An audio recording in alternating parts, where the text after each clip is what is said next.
Nous sommes dans un nouvel épisode qui est d'ailleurs la suite de l'épisode qui concernait les anges.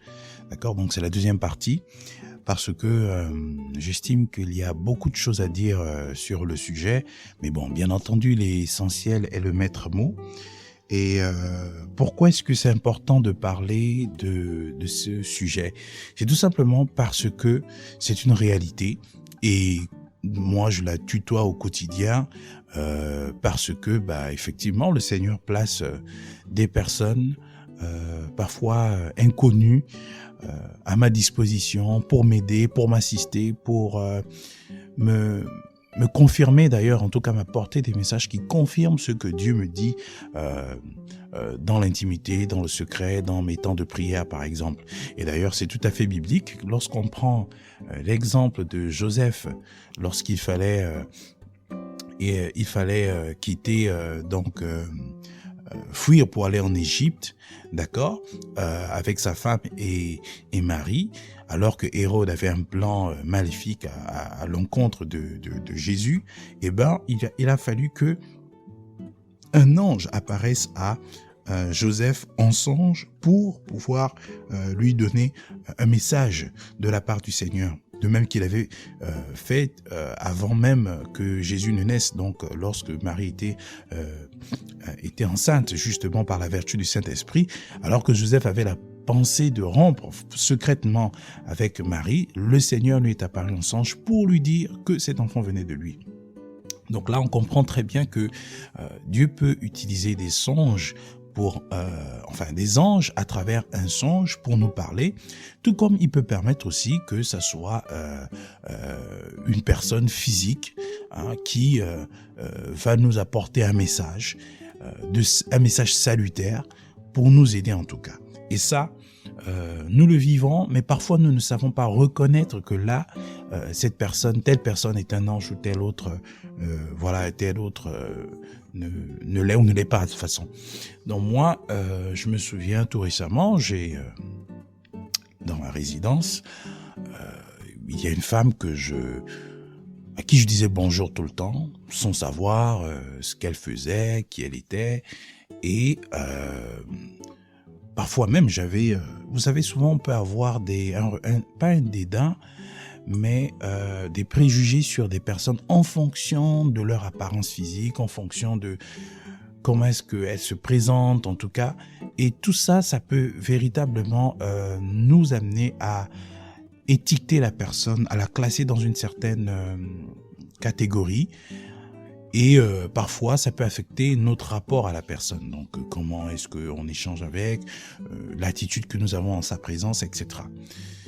Et quelque part dans mon cerveau, j'avais labellisé cette personne, je l'avais étiquetée d'une certaine façon, et il a fallu que je m'en rende compte, que je sois confronté à une certaine situation pour m'en rendre compte.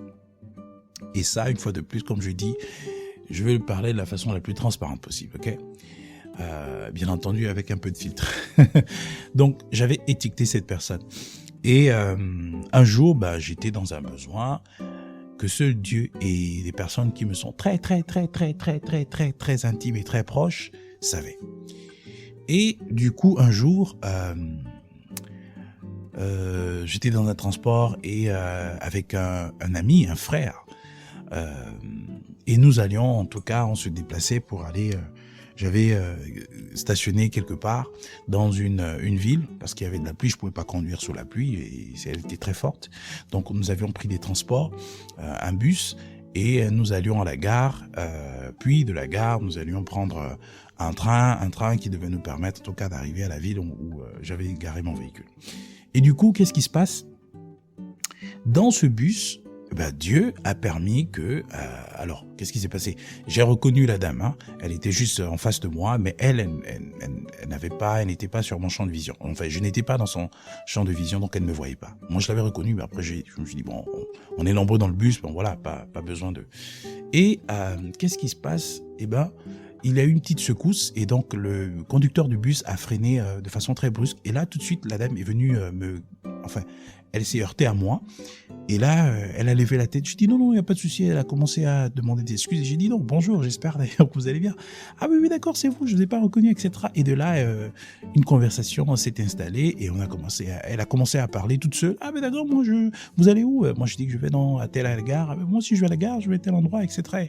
Et de là, elle a commencé à plus ou moins me présenter ce qu'elle fait professionnellement. Moi, je fais ceci, je fais là, j'aide des gens dans tel domaine, pour tel besoin, etc., etc. Et sans s'en rendre compte, elle était en train de décrire une situation, en tout cas dans laquelle j'étais.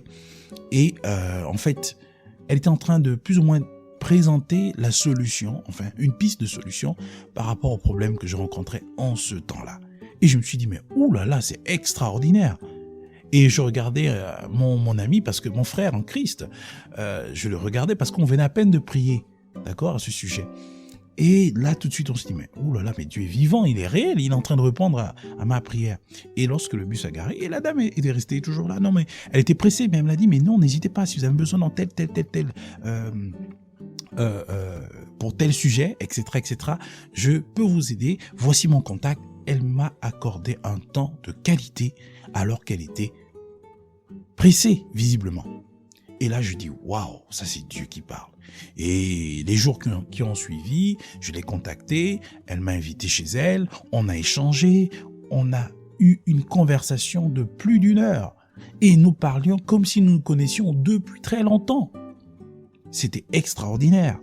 Et elle m'a donné beaucoup de conseils par rapport à une situation que je vivais. Elle s'est portée garante de m'aider. Et bon, je n'irai pas plus loin, mais de façon générale, je vous dis juste un peu comment Dieu utilise des gens pour nous bénir. Il utilise des anges pour nous bénir.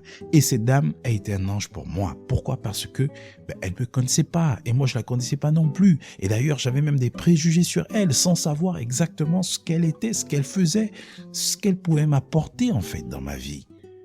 Et c'est comme ça que Dieu agit. Et pourtant, nous ne sommes pas de la même religion, nous n'avons pas la même croyance.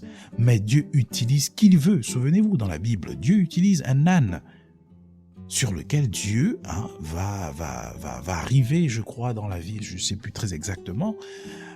Mais Dieu va utiliser, par exemple, la baleine, enfin un poisson, dans lequel Jonas va être... comment on appelle ça? Il va vivre pendant 3 jours.